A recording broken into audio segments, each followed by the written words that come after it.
Vin, hayo turun. Ayah sama ibu udah datang juga tuh. Mati gue. Duh, Vin.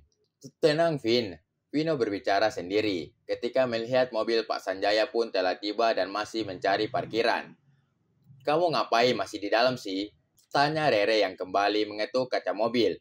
Vino membuka kaca mobilnya setelah menekan. Rere menatapnya heran. Kamu kenapa sih? Vino hanya tersenyum dengan wajah ketakutannya. Makin membuat Rere bingung akan sikapnya saat ini. Yuk. Rere membuka paksa pintu mobil Vino. Ayo. Lalu Rere menarik lengan Vino untuk segera keluar dari mobil. Buruan matiin mobilnya.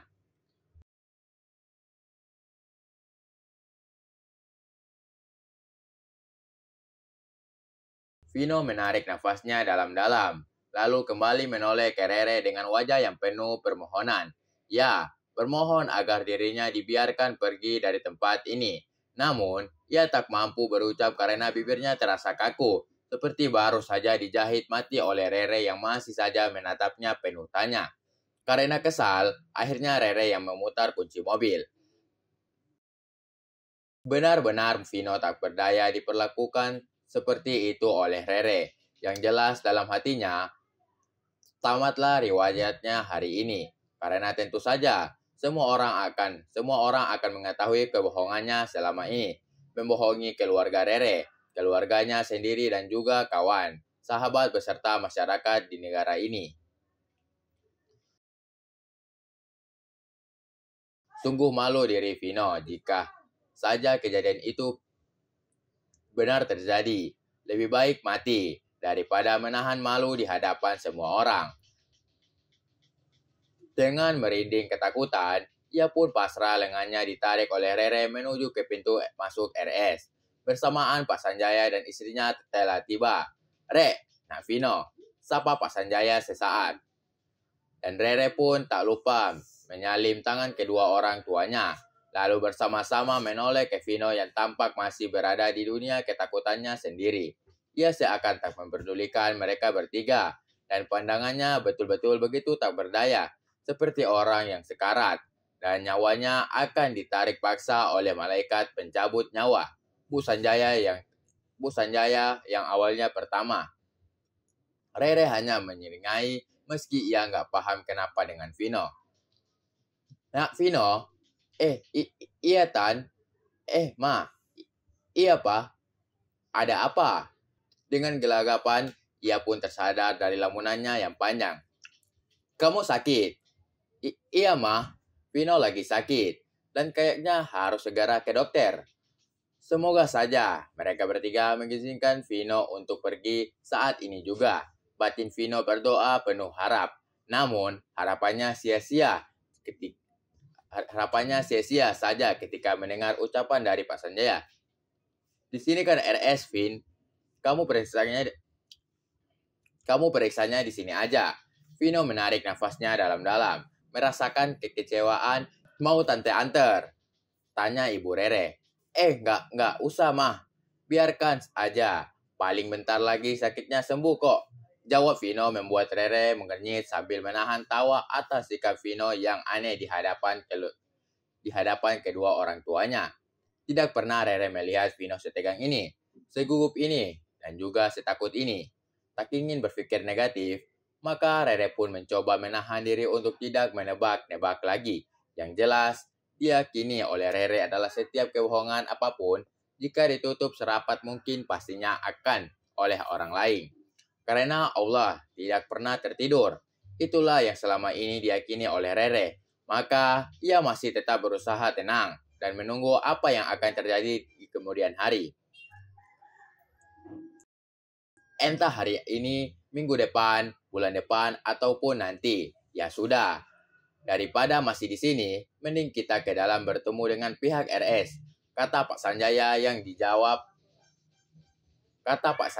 dijawab oleh anggukan oleh anak dan istrinya. Kecuali Vino, yang hanya diam tanpa bisa melakukan penolakan. Mereka berempat menunggu saat-saat menegangkan bagi Vino saat ini. Mendengar suara ketukan di pintu dengan pandangan yang telah kabur. Seakan dirinya sedang berada di ruangan gelap dan sebentar lagi nyawanya akan dicabut. Ingin rasanya Vino memperlambat waktu berjalan, bahkan jika perlu diperlambat jutaan kali lamanya.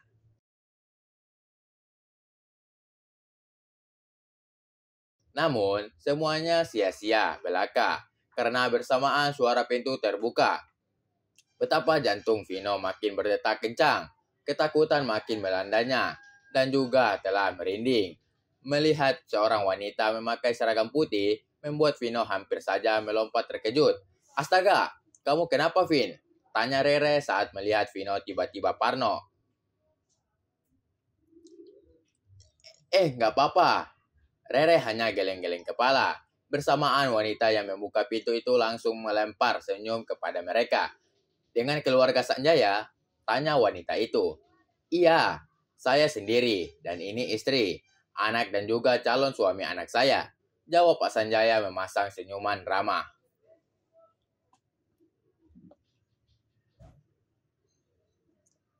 Wah, selamat malam. Silakan Pak. Vino menarik nafasnya semakin dalam. Bahkan berharap ia berhenti bernafas. Bersamaan, wanita itu mempersilakan mereka masuk ke dalam ruangan. Suara-suara aneh terdengar di kuping Vino.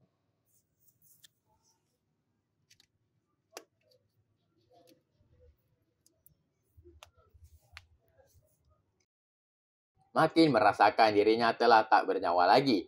Merasakan malaikat pencabut nyawa telah berada di sekitar dirinya berdiri saat ini. Nafasnya pun terasa begitu sesak. Lalu terdengar Pak Sanjaya mulai berbicara dengan wanita itu. Jadi bagaimana, Bu?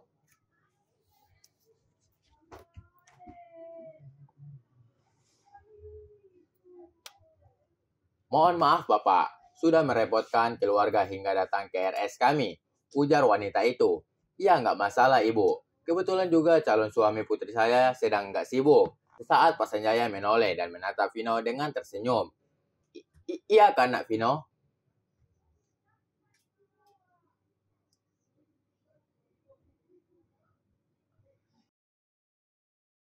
Iya, benar, Pak. Vino menjawab dengan bibir gemetar. Jadi, apa yang bisa kami bantu, Bu? Tanya Pak Sanjaya selanjutnya. Makin membuat Vino benar-benar kaku seperti es. Benar-benar tak mampu melakukan hal yang bisa menyelamatkan nyawanya.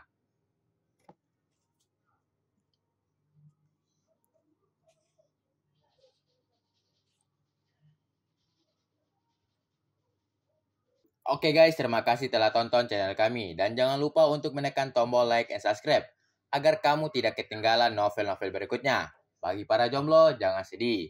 Sebab kehidupan itu berawal dari jomblo. Dan jangan lupa bahagia.